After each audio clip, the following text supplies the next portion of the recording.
کی نماز نہ پڑھیں، کوئی آپ کو برا نہیں کہے گا۔ آپ نماز شروع کریں، کہیں گے بڑا نمازی بنا پھرتا ہے، سچ بولتا نہیں، بڑا نمازی بنا پھرتا ہے، اس کو کھلے بات کا پتہ نہیں، بڑا نمازی ہے فلانی شے کا نہیں پتہ۔ تو میں نے کہا بھائی تو نماز کو سائیڈ پہ ہی رہنے دے، نماز کو سائیڈ۔ آپ یقین کریں یہاں تک لوگ تانا دیتے ہیں، انسان گاڑی چلا رہا ہے، موٹر سائیکل چلا رہا ہے، کئی دفعہ ایسے بھی ہوتا ہے۔ ایک بچہ مجھے کہنے لگا حضرت جی میں نے داڑھی رکھی ہوئی ہے تو میرے سے موٹر سائیکل کی بریک نہیں لگی۔ اتنی باتیں اس شخص نے کی ہیں اس کو، اور ہلکی سی اس کی گاڑی کو جا کے میری موٹر سائیکل لگی ہے، اور کہنے لگا میری ناڑ کٹھی ہو گئی، مجھ سے پیر ہی نہیں دب سکا۔ بڑی کوشش کی، میں نے اس کو کہا بھی یار میں غلطی سے نہیں ایسا کیا، مجبور ہو گیا تھا، پیر ہی نہیں دب رہا تھا اور مجھے تکلیف ہے اکثر، تو داڑھی رکھی ہوئی ہے یہ پتہ ہی نہیں، تو نے داڑھی رکھی ہوئی ہے۔ کہنے لگے صاحب میں چھوٹی نہ کرا دوں۔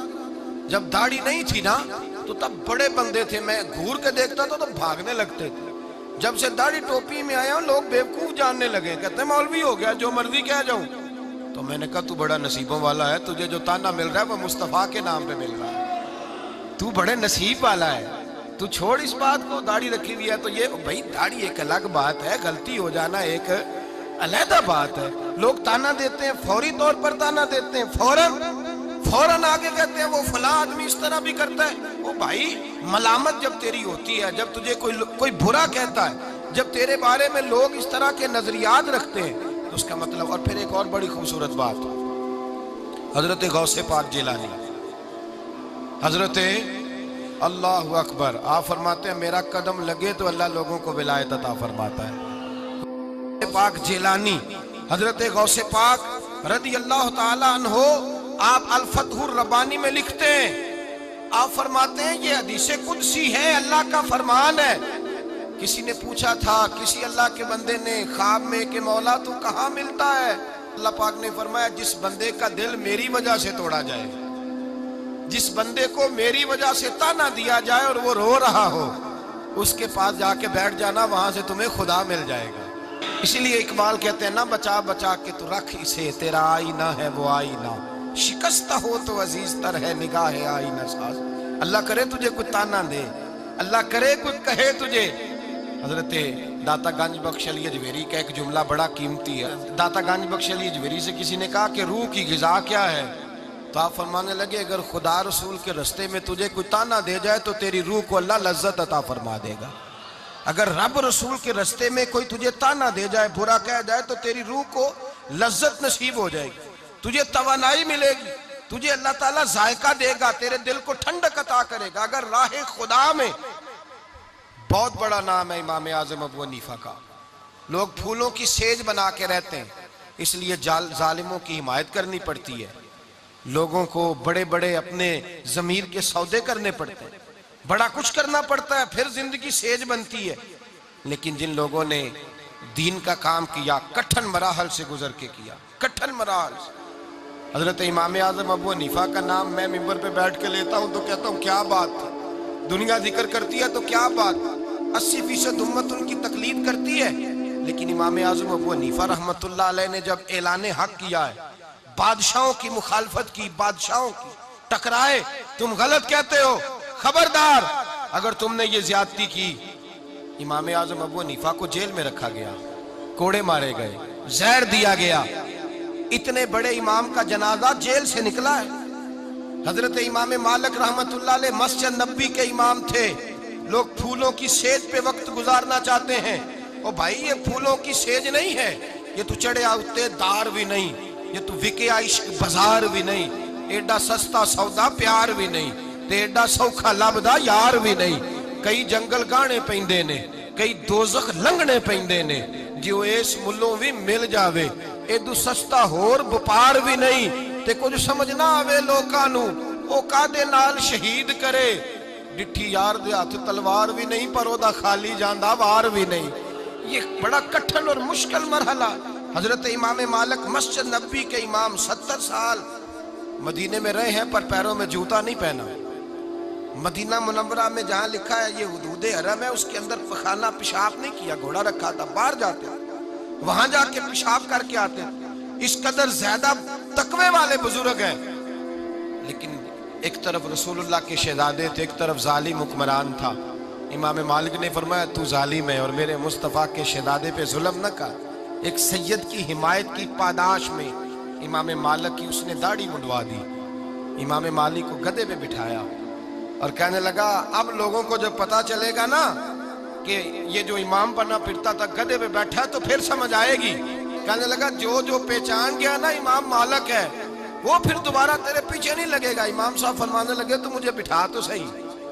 جب بیٹھ گئے گدھے پہ تو فرمانے لگے لوگوں ادھر آؤ، دیکھو دیکھو میں وہ نہیں ہوں، میں امام مالک ہوں، مجھے دیکھو۔ فرمایا تو کہتا تھا نا جو دیکھے گا، میں خود لوگوں کو بتاؤں گا کہ میں امام مالک ہوں، اور میرے ساتھ یہ جو سارا کچھ ہو رہا ہے یہ دنیا داری کی وجہ سے نہیں ہو رہا، یہ رسول اللہ کی اولاد کی محبت کی وجہ سے ہو رہا ہے۔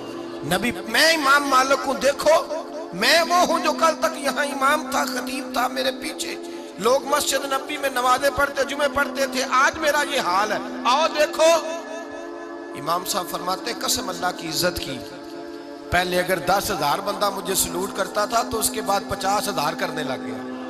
فرماتے ہیں میرے دروازے پہ رش ختم نہیں ہوتا تھا، رش ختم نہیں ہوتا تھا۔ مجھے آج سمجھ آئی آج کہ نفل پڑھنے سے اتنی توانائی نہیں ملتی، عبادتیں کرنے سے اتنے درجے نہیں ملتے، ذکر فکر نوافل کثرت اعتکاف اتنا کچھ نہیں نوازتے۔ اگر رب رسول کے رستے میں تکلیف آ جائے تو پھر تو اللہ رحمت کے دروازے ہی کھول دیتا ہے۔ اگر تھوڑی سی اذیت برداشت کرنی پڑ جائے، تھوڑا سا تانا، اگر دیکھیں نا امام بخاری کی کتاب قرآن پاک کے بعد سب سے بڑی کتاب ہے امت مسلمہ کی متفقہ، لیکن امام بخاری کو بخارے میں دفن ہونے کی اجازت نہیں ملی۔ بادشاہ نے کہا میرے بیٹے کو گھر آ کے حدیث پڑھاؤ، تو امام بخاری فرمانے لگے یہ میرے رسول اللہ کا دین ہے، یہ امیر غریب سب کے لیے برابر کا ہے، جہاں غریبوں کے بچے پڑھیں گے تیرا بیٹا بھی وہاں پڑھے گا۔ اس نے کہا بخاری پھر تو بخارے میں نہیں رہ سکے گا، تو امام بخاری فرمانے لگے بخارا ہو یا سمرقند ہو، زمین تو ساری میرے خدا کی ہے، نہ رہ سکوں گا تو کیا ہوا، بلخ ہو یا بخارا ہو فرق کیا پڑتا ہے۔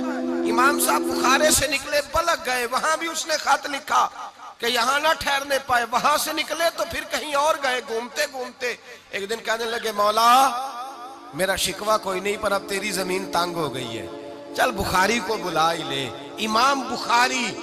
امام بخاری جن کا اتنا ذکر ہوتا ہے، امام بخاری نے دعا مانگی تو اللہ تبارک و تعالیٰ نے انہیں کامل ایمان کی موت عطا فرمائی، وہ رسول اللہ کی حدیثیں پڑھتے ہوئے دنیا سے گئے۔ بھائی یہ مشکل مرحلہ ہے، مشکل تانے دینا، تنقید کرنا، ایک منٹ میں کسی کو پتہ ہی نہیں ہوتا کہ سامنے والا کتنی مشکل سے ترویج کر رہا ہے، لیکن لوگ ہیں کہ 2 جملے بولتے ہیں، لوگ ہیں کہ 2 باتیں کرتے ہیں۔ بھائی تو آگے آ کے دیکھ تو صحیح، تو غور تو کر، تو پلٹ تو صحیح، آ کے دیکھ تو صحیح، کچھ تو مجبوریاں رہی ہوں گی، یوں ہی کوئی بے وفا نہیں ہوتا، ذرا تجھے دیکھنا تو چاہیے نا، آگے تو بڑھنا چاہیے۔ تو تانا دے رہا ہے، تو تنقید کر رہا ہے، تو نے سوچا ہی نہیں۔ لیکن اگر کسی کو راہ دین میں تنقید کا سامنا کرنا پڑے، آزمائش اسے اٹھانی پڑے، اس کے لیے نعمت ہے۔ زندگی میں ہم نے برادری کے نام پر تانے کھائے، زندگی میں ہم نے علاقے اور قبیلے کے نام پر تانے کھائے، دعا کریں دین کے نام پر بھی اللہ تعالیٰ نے نصیب فرمائے۔ اللہ یہ نصیبوں والے، ذالک فضل اللہ یؤتیہ من یشاء، تو نصیب والے لوگوں کو میسر ہوتا ہے۔ میرے حبیب پاک سید عالم صلی اللہ تعالیٰ علیہ وآلہ وسلم کے سارے خاندان نے تانے کھائے، کیا حضرت عائشہ صدیقہ پہ الزام نہیں لگا؟ کیا حضرت عثمان غنی کو مظلومانہ شہید نہیں کیا گیا؟ کیا حضرت ابوبکر صدیق کو لوگوں نے پتھر نہیں مارے؟ اور امام حسین رضی اللہ تعالیٰ عنہ جو اپنے علی اکبر جوان بیٹے سے لے کر جناب علی اصغر تک 6 مہینہ کا بچہ بھی دے آئے، آج تک لوگ یہ بدتمیزی نہیں کرتے کہ حسین تاج کے لیے گئے تھے، آج تک یہ تماشا نہیں لگتا کہ حکومت کی جنگ تھی، آج تک لوگ میرے رسول اللہ کے خاندان پر تنقید نہیں کرتے۔ میرے بھائی جتنی جتنی تنقید ہوتی جاتی ہے رب کریم اتنے درجے بلند فرماتا جاتا ہے، اتنی اللہ شانوں میں اضافہ کرتا چلا جاتا ہے، اتنے اللہ تبارک و تعالیٰ مراتب بلند کرتا جاتا ہے۔ یہ تو آج ہے نا، صوفیہ کرام پیر صاحب تو اللہ خیر کرے، شاپر پکڑنا تو دور کی بات ہے، اپنا جوتا نہیں کبھی پکڑ کے پہنتے، اب تو پیری بڑی آسان اور بڑی سستی چیز کا نام رہ گیا ہے۔ حضرت خواجہ معین الدین اجمیری رحمت اللہ علیہ کو کئی دفعہ پتھر کھانے پڑے، کئی دفعہ اپنوں اور بیگانوں نے کئی دفعہ خواجہ قطب الدین بختیار کاکی پہ الزام نہیں لگا دیا. عورت آ کے کہنے نہیں لگی میرے پیٹ میں جو ناجائز بچہ ہے وہ بختیار کاکی کا ہے. کیا کیا ظلم ہے، کیا کیا زیادتی ہے جو ان اہل اللہ کے ساتھ نہیں ہوا. انہوں نے دل کھول کے، سینہ کھول کے تانے برداشت کیے. رسول کائنات سید عالم صلی اللہ علیہ وسلم کی سنت سمجھ کر ان لوگوں نے ان تکلیفوں کو، آزمائشوں کو برداشت کیا. ہم کہتے ہیں جناب لوگ کیا کہیں گے. اگر میں آج کہہ دوں گا نا کہ بچے کی شادی پہ شور شرابہ نہیں کرنا تو لوگ کیا کہیں گے. آج اگر میں نماز میں آؤں گا تو لوگ کیا کہیں گے. داڑھی رکھوں گا تو لوگ کیا، چھوڑ لوگ کیا کہتے ہیں. تو سارا لوگوں کے ساتھ مکمل طور پر تعاون کر کے بھی دیکھ، پھر بھی لوگ تیرے حق میں نہیں بول سکتے، وہ مخالف ہی بولیں گے. تو بھائی یاد رکھیں میرے رسول کریم سید عالم صلی اللہ علیہ وسلم پر 3-4 دن وحی نہیں آئی. حضور کی طبیعت مبارک قلیل تھی، 3-4 دن وحی نہیں آئی. ام جمیل ابو لہب کی بیوی تھی، اس نے شور کرنا شروع کر دیا پورے مکے میں. کہنے لگی معاذ اللہ محمد ابن عبداللہ صلی اللہ علیہ وسلم کا رب انہیں چھوڑ گیا ہے، چھوڑ گیا. اس نے تو یہ بات اپنے لب و لہجے میں کہی نا. حضور پریشان ہوئے کہ میرا رب بھی کبھی مجھے چھوڑ سکتا ہے، یہ بھی ہو سکتا ہے. لیکن اس نے جب یہ بات کہی تو دیکھیے اللہ نے کیا اعزاز دیا. فرمایا وَالضُّحَىٰ وَاللَّيْلِ إِذَا سَجَىٰ مَا وَدَّعَكَ رَبُّكَ وَمَا قَلَىٰ. کہا محبوب نہ تیرے رب نے تجھے چھوڑا ہے، نہ تیرا رب کبھی تجھے چھوڑے گا. یہ کیسے ہو سکتا ہے؟ اور پھر لفظ کتنے خوبصورت. فرمایا وَالضُّحَىٰ مجھے تیرے چمکتے چہرے کی قسم ہو. وَاللَّيْلِ إِذَا سَجَىٰ تیری کالی زلفوں کی جب چہرے کے گرد چھا جاتی ہیں. گویا رب فرماتا ہے حبیب تھوڑے وقفے سے بات کرنا تو اور بات ہے، میں تو تیرا مکھڑا بھی دیکھتا رہتا ہوں. فَإِنَّكَ بِأَعْيُنِنَا تو میری نظر میں رہتا ہے. تو بھائی وہ کیا کہہ رہے ہیں لوگ، کس رنگ میں تانا دے رہے ہیں، کس انداز میں بات ہوتی ہے. اور میرے نبی کریم سید عالم صلی اللہ علیہ وسلم جوابی طور پر اللہ تبارک و تعالی کس انداز میں محبوب کا دفاع کرتا ہے. دیکھیے سید عالم نور مجسم صلی اللہ تعالی علیہ وآلہ وسلم کو کہنے لگے قریش، کہنے لگے کچھ ایسی سخت باتیں لوگ کرتے ہیں، آج بھی کرتے ہیں، آج بھی کرتے ہیں. حضرت سلطان بہو رحمت اللہ تعالی علیہ بس جا رہی تھی تو بس الٹ گئی، کچھ لوگ فوت ہو گئے، کچھ زخمی ہو گئے. تو مسجدوں میں جمعے شروع ہو گئے. کہنے لگے لو بابا اگر مشکل کشا تھا تو اس نے بچایا کیوں نہیں. بابا مشکل کشا تھا تو اس نے، ہوتے ہیں نا یہ باتیں. تو سنی کہتا ہے میں پوچھ کے بتاؤں گا حضرت صاحب سے، کوئی جواب نہیں آتا اسے. حالانکہ اگر اس کی سیاسی جماعت پر اعتراض ہوتا تو اسے فوراً جواب آنا تھا. کہنے لگے لو جی بچایا کیوں نہیں. خطبے ہونے لگے، مشترکہ خطبہ سارے اسی موضوع پہ، بابا مشکل کشا تھا تو بچایا کیوں نہیں. میں اس حج میں شریک تھا جس حج میں کئی ہزار بندے منا میں شہید ہو گئے.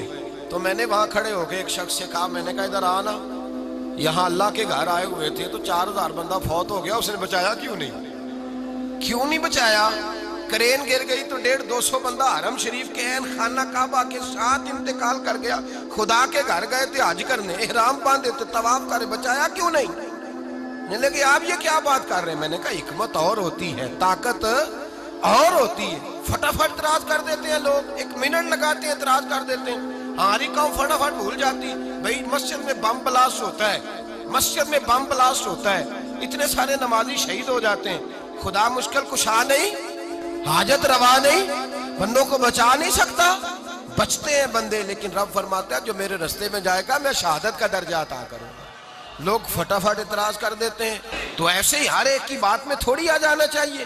نبی پاک صلی اللہ علیہ وسلم کو قریش مکہ نے اعتراض کیا، اور کتنا سخت اعتراض. کہنے لگے اگر آپ اللہ کے رسول ہیں تو پھر اللہ کو چاہیے تھا نا آپ کے ساتھ ایک فرشتہ بھیجتا، ہم دیکھ لیتے ایک فرشتہ. یہ سخت لفظ ہے. اگر آپ کے ساتھ